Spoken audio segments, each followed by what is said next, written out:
हाय यार, welcome back to my new vlog. तो आज मैं बस अभी ड्यूटी से आई हूँ। जब मैं स्कूटी से आ रही थी तो बहुत भयंकर धूप पड़ रही थी, तो सोचा अच्छा मौका है बच्चों को थोड़ा धूप सेकने का, धूप देने का। तो हाँ, विंटर सीज़न में तो सूरज देव जी दिखते ही नहीं है, तो मैं फटाफट गई और बच्चों को कैप पहनाया, सॉक्स पहनाया, जूते पहनाया, ऊपर छत पे लेके आ गई। एक्चुअली छत थोड़ा रिनोवेट हो रहा है, तो इसलिए यहाँ पे काम का सामान पड़ा हुआ है। और ये जो प्लांट्स हैं जो नीचे लोग गए हुए हैं अभी वेकेशन पे, जो लोग गए हैं छुट्टियों पे गए हैं, वो ऊपर रख के चले जाते हैं। तो हमने काफ़ी खेला कूदा, मस्ती करी और बिल्कुल हवा भी नहीं चल रही थी, तो अप्रोप्रिएट था। विंटर सीज़न में बच्चों को विटामिन डी की कमी हो जाती है, तो इसलिए डॉक्टर्स रिकमेंड करते हैं विटामिन डी सिर्फ देना। पर जब जब भी धूप निकले तेज़ और हवा थोड़ी सी कम हो, नहीं चल रही हो, तो बेटर है कि आप विटामिन डी सनलाइट का ही दो। तो उसके बाद खेल कूद के मस्ती करके हम आ गए थे नीचे। तब तक हमें एक अमेज़ॉन से एक पार्सल रिसीव हो गया था। वो था फैब्रिक, जो हमने गार्डरेल, बेड का जो गार्डरेल मंगवाया था बच्चों की सेफ्टी के लिए, उसका फैब्रिक आया था अमेज़ॉन से। तो ये हमने जस्ट देखने के लिए, लगा के देखने के लिए 2 पीस मंगवाए थे अलग से। तो इसमें सिर्फ हमें 3 का सेट चाहिए था एक्चुअली ना, तो हमने एक लंबा वाला और एक चौड़ा वाला, उसके सिर्फ 2 पीसेस ही मंगवाए हैं ताकि एक बार लगा के देख लें, क्योंकि सबकी हालत बहुत ही ख़राब हो चुकी है। ये बच्चे आजकल उसी पे लटकते रहते हैं।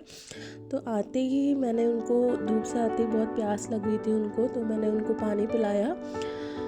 फिर मैंने बालकनी में जाके अपने पौधे भी चेक किए। आज मेरे को पानी डालने की ज़रूरत नहीं है, उनको अपनी एनर्जी लेने दो धूप से। आज काफ़ी अच्छा मौसम हो रहा है। आने के बाद फिर मैंने बच्चों का खाना बनाया, उन्हें खाना खिलाया। फिर हम उसके बाद इस कमरे में जो भी काम करना था, आज हमने सोचा था कि सारी सफाई सब कुछ आज ही के दिन करना है, क्योंकि कल संडे है तो फिर नहीं होगा। तो एक काम तो आज ही निपट जाएगा। तो जो फैब्रिक आया था हमने वो लगाना था, तो एक एक करके हम निकालने लग गए थे। इतनी गंदी हालत हो गई थी तीनों फैब्रिक की। इसको ख़रीदे हुए हमें अभी लगभग 2 साल हो गए हैं। 2 साल हो गए हैं। फिर हम बीच बीच में इसको वॉश भी करते थे, पर ये फट गया, इसलिए इसकी वजह से हमें नया ख़रीदना पड़ा। ये बहुत ही बेस्ट है, हमने अमेज़ॉन से ख़रीदा था इसको। एक पीस पड़ा था 1500 का। ये जो एक साइड का है वो 1500 का है, और जो फैब्रिक जो हमने अलग से आज जो ख़रीदा है वो दोनों का मिला के शायद 700 का पड़ा है। तो ये इतना अच्छा है ना बच्चों की सेफ्टी के लिए। तुम आराम से कहीं पे भी जा सकते हो या फिर किचन में काम कर सकते हो, कोई डरने की ज़रूरत नहीं है। ये जब मेरे को दोनों ट्विन्स है ना, तो उसमें से एक बच्चा, मतलब मैं सो रही थी, उसको लेके हाथ से ही गिर गया था। वो सोते सोते मेरी भी आंख लग गई थी, बेड से गिर गया। उसके बाद हमने तभी ऑर्डर किया था, और सबसे बेस्ट है कि आज भी कोई रिग्रेट नहीं है इसे खरीदने का। बहुत ही बेस्ट है ये, अभी तक टूटा भी नहीं है, कुछ भी नहीं है। बस इसका फैब्रिक है वो इतने टाइम से चल रहा है, वो हमने सी के उसको जोड़ के रखा हुआ था। तो इसका इंस्टॉलेशन प्रोसेस भी बहुत सिंपल है, इसे इंस्टॉल करने में भी इतनी कोई वो मेहनत नहीं है। ये हर एक मैट्रेस के साथ चल जाता है। इसका जो रॉड है वो भी बहुत स्ट्रॉन्ग है, इसकी क्वालिटी बिल्कुल बेस्ट है। तो बेबी के प्रोटेक्शन के लिए एक ही बात है, ये तो बहुत सही चीज़ है जो भी हो। तो बस मेरे हस्बैंड जी आज पूरा टाइम बच्चों का ये जो कमरा है उसको सेट करने में लगे थे। आज उन्होंने पूरा टाइम ये काम किया था।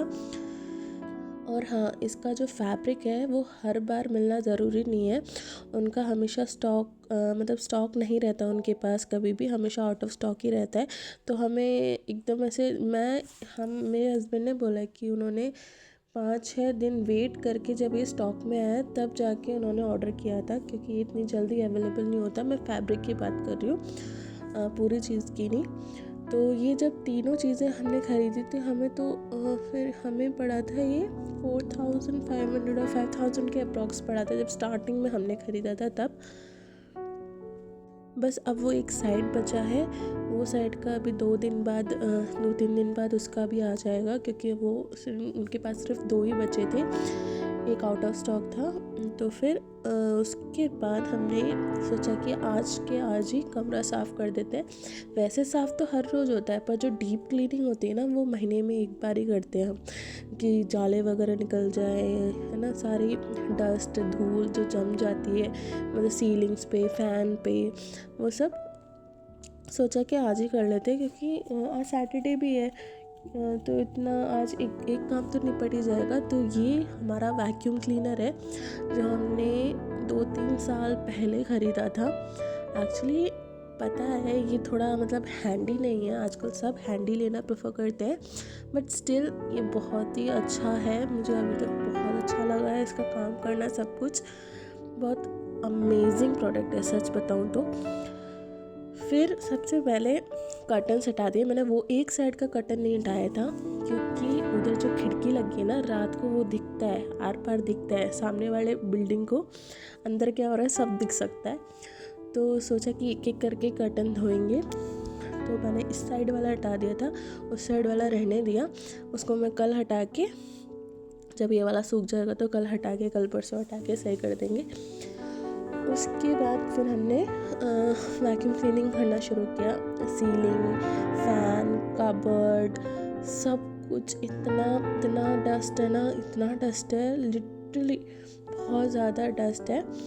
और खिड़कियों पे सब में हर 2 दिन में धूल जमा होती रहती है। तो हमेशा एवरी टाइम, या फिर तुम हर 2 दिन में वाइप करते रहो, या फिर ऐसे ही होता है इस वाले कमरे में स्पेशली। एसी के पास भी हर जगह बहुत धूल था। एक ये प्रॉब्लम थी कि बस मुझे वो वैक्यूम क्लीनर लेके खड़ा होना पड़ा, क्योंकि वो ऊपर तक नहीं पहुंच रहा था, इसलिए वो हमने गलती कर दी, वो इतना बड़ा वैक्यूम क्लीनर उस टाइम पे लेके। पर डायसन हम अफोर्ड नहीं कर सकते अभी। मेरा मन तो है डायसन का वैक्यूम क्लीनर ख़रीदने का, पर मन होने से क्या फ़ायदा, पैसे भी तो होने चाहिए। पर स्टिल ये वर्किंग है, ये बहुत अच्छा है, मुझे अच्छा लगा। बहुत ही अच्छे से काम करता है ये। इसके साथ ना अलग अलग पीसेस आए थे, आप ब्रश वाले भी हैं, लंबे वाले भी हैं, छोटे वाले भी हैं, जो हम आगे इसका फिट कर सकते हैं। जब सारा क्लीनिंग हो गया, सारी डस्ट सब कुछ निकल गया, फिर हमने बेडशीट चेंज किया। आज का दिन पूरा इस कमरे को साफ़ करने में था। ड्यूटी से आने के बाद दिन पूरा नहीं, पूरा इवनिंग मान लो। फिर उसके बाद हमने बेडशीट साफ़ किया। बेडशीट के ऊपर भी आपने देखा एक कंबल बिछा रखा है, उसके ऊपर वाटरप्रूफ शीट है, क्योंकि बेड वेटिंग तो चलता है, मतलब बेड वेटिंग नहीं, डायपर पहना रखा होता है, पर रात को गीला हो जाता है कभी कभी, या फिर कभी कभी सुसु लीक हो जाता है। तो वो एक बेबी शीट है, वाटरप्रूफ शीट है, वो बिछा रखा है। फिर बेडशीट चेंज कर दी, सॉरी ड्रेस बोल रही हूँ। हाँ, अब थोड़ा ठीक लग रहा है ये कमरा। जैसे ही वो दोनों रील्स चेंज कर रहे हैं ना, पूरा एकदम ब्राइट सा लग रहा है कमरा, कितना ओपन लग रहा है। अब बस वो वाला और आ जाए 2-3 दिन में। अभी तो आज रात को ऑर्डर करूँगी तब जाके आएगा। फिर बस उसी कमरे को अच्छे से झाड़ू लगाया, पोछा मैंने नहीं लगाया, क्योंकि सोचा कि बिल्कुल शाम हो गई है, रात हो गई है, पोछा और लगाऊंगी तो फिर ठंड हो जाएगी बहुत ज़्यादा। फिर यहाँ पे उन्होंने ऑयल हीटर उसे क्लीन करके चला दिया था। ऑयल हीटर जो है बच्चों के लिए सबसे बेस्ट और सेफ़ रहता है। यहाँ बच्चों के खिलौने इकट्ठा हो गए थे, उसके लिए मुझे यार स्टोरेज बॉक्स ख़रीदना है, मैं ख़रीदूँगी अभी। तो गाइस बस आज का व्लॉग यहीं पे एंड करते हैं। थोड़ी शांति मिली ये कमरा साफ़ करके, उफ थक गए आज। Okay bye, see you, please subscribe.